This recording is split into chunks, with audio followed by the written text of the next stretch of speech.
Alright guys, in this Trek into DIY Tech, we're going to take a look at the Herelink Air Unit. This is a V1.1, I think. Some of you, if you've dealt with this thing, with the fan, installing the fan before, you'll know before you watch the rest of the video why I made this video. So here we go. Now, before we get started, I've learned something from Crunchyroll. I'm gonna put a button here for you to skip the intro, or else go in the timestamps and skip the intro that way. I'll wait for you. Okay, here we go. So now, normally I wouldn't have access to this type of equipment, but the boss and a good friend of mine have a company called Apogee Drones. So the other things I'm going to show you here, none of this, so this video isn't sponsored. Cube Pilot, Herelink, nobody sent us any of these parts. These are just parts that we use, and sometimes the boss and my friend pull me into projects that Apogee Drone are putting together for the technical side of it. So thank you guys for that, because I get to play with these nice toys. But here's the thing.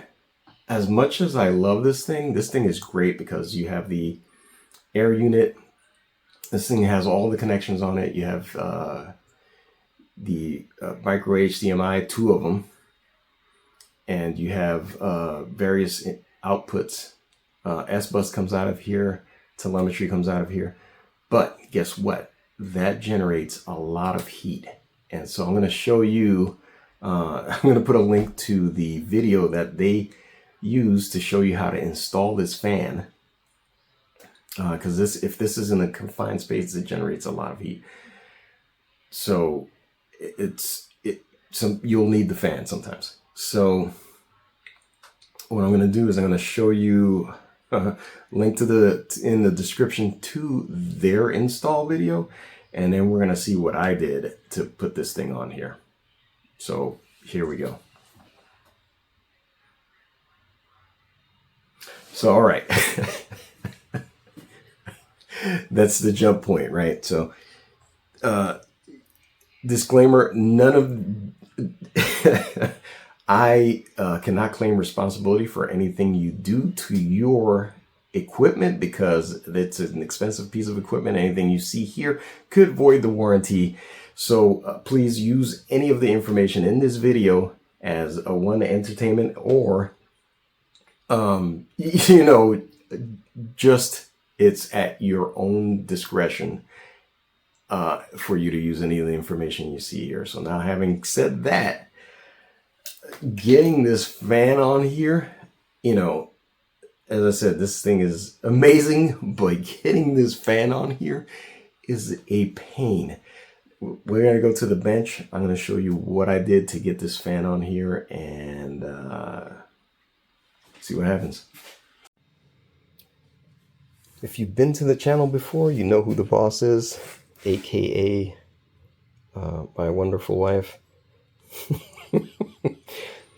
What comes with the air unit, it's actually a little 12-volt fan.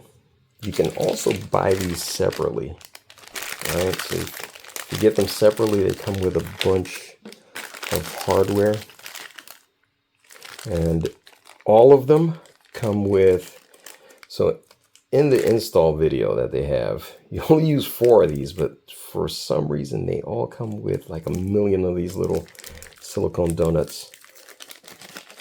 And the rest of the hardware is basically the mounting screws. So you see some big flathead screws. Those are the mounting screws for the air unit. And then the ones that we're concerned with are these really long, look like 0-80 screws.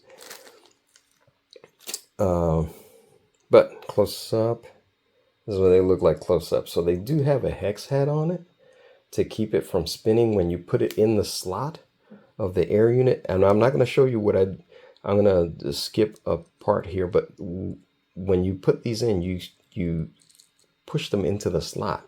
There is no retention for these things in there.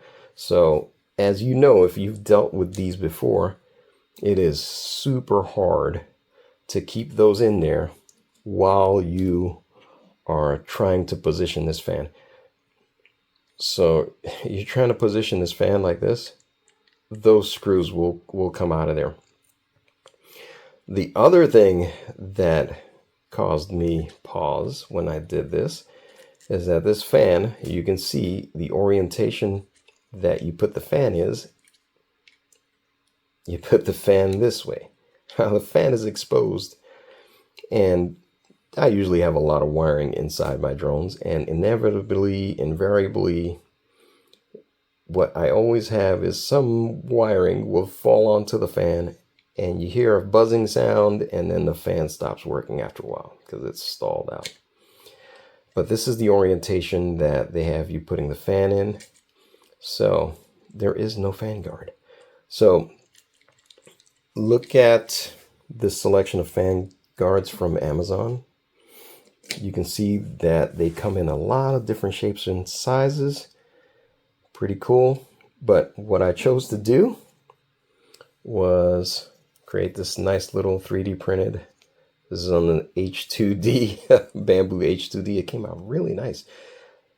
This is 0.2 millimeter nozzle, but that came out pretty awesome. We're gonna add that to there like so. So that's gonna give us that nice finished look. But first, before we do that, let me show you what I did to keep these screws in here. So I actually slid all the screws in where they're going to wind up, and there's this keyhole in there. So the keyhole in there's enough space for you to add something to keep these up against the spot where they lock in. So all I did was mix up some of this epoxy, just a tiny bit, mixed it up, and then I took the tip of the toothpick, and I just put some in there. I just put some in there after I got the screws in the slots. And so this is the thing, right? So this, I'm going to push some of this epoxy off. So the epoxy is not permanently bonding to this because of the surface that you have on here. So if you eventually decide that you need to pull these out of there, you'll be able to get them out of there. So you can pick the epoxy out and pull these back out of there if you need to. We're going to now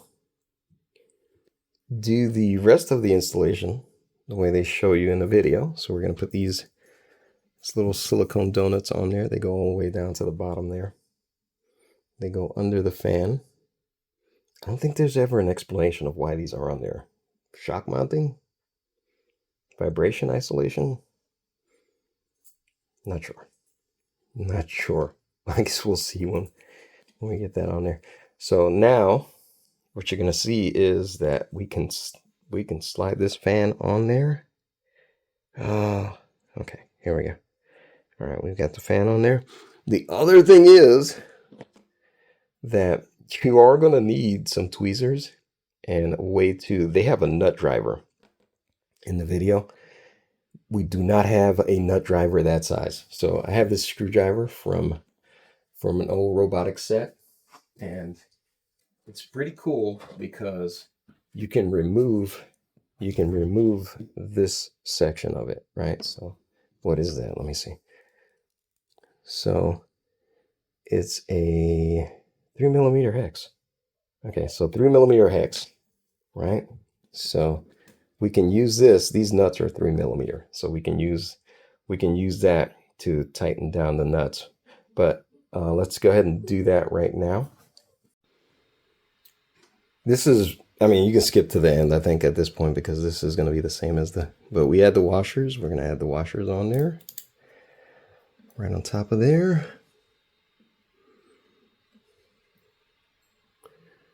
We'll add the washers on there. You see the screws are not moving now, obviously, because they're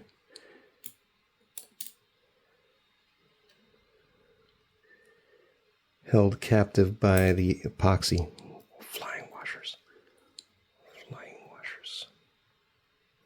Now, the other thing is, be careful, because as you're putting these on there, they tend to drop down in there, down into the fan.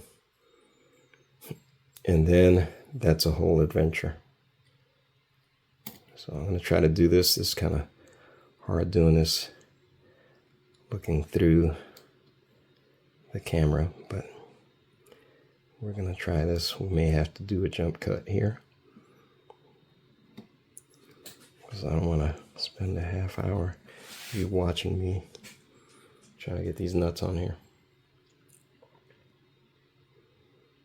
Might be more with my arthritic hands, but here we go. Look at that. It's going not too bad. So what I tend to do is I tend to line or settle the nut onto the screw with my thumb, like so, and then I give it a little bit of a twist to get it started, and that tends to work very well.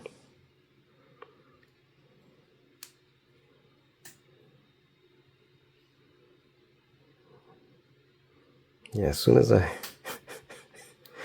turned it out of alignment,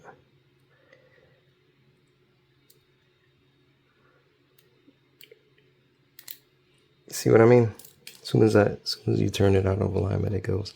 All right, but I'm going to show you how this works. So like I said, that shaft is just about the right size for those nuts, and so it works very well.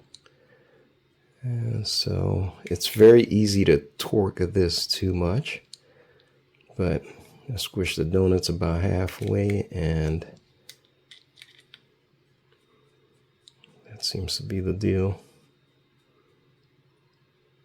All right, let's see if we can get this last one on there.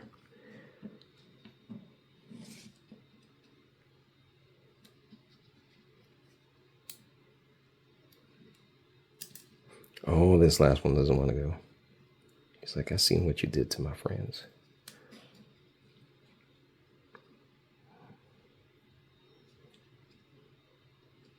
Here he goes. Okay.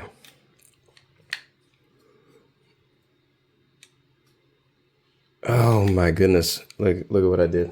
Look at what I did. Come on now. All right.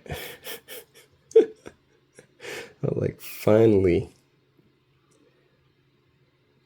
Success. All right, here we go. All right, cool. Now I'm going to show you something else. I have some thread locker that I'm going to put on there, and I'll show you how I get that applied on there. All right, so I also use the toothpick for that.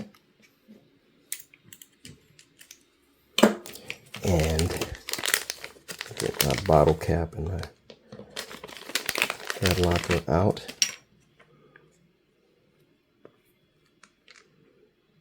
So this stuff tends to be, so the viscosity is really low so that it gets into the threads real good, but that also means that if it spills out of the bottle, it goes everywhere. So I keep it in a little parts bag like that.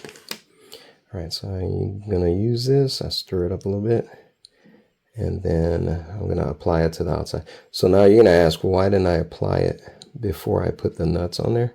Because with these small screws, it's a lot easier and less messy. Because they're very small, just applying it on top like this will give it enough hold for the nuts not to come off of there. If they were bigger screws, I would go ahead and apply this either to the nut or the to the nut if it wasn't traveling too far, or to the screw. But being that these are teeny tiny, I find that this provides enough resistance for it not to come back off of there. So there you go. So like I said, just use the tip of that, and that is enough. So now there you go. It's on. Oh, you know what I forgot? I'll be right back. I forgot a very important thing that I just showed you before I did this. And I didn't put it on there. I bet you know what it is. I'll be right back. Hold on.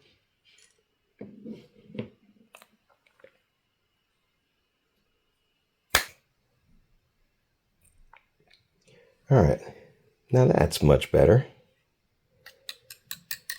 We left the fan guard out.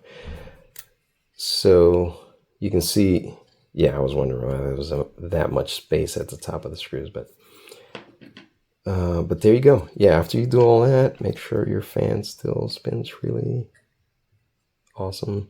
Okay, well, that's it. There you go. Nice.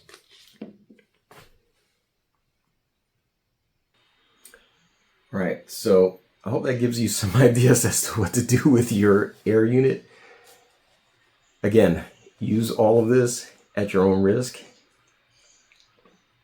As always, appreciate the time you spent with me. We'll see you in the next video.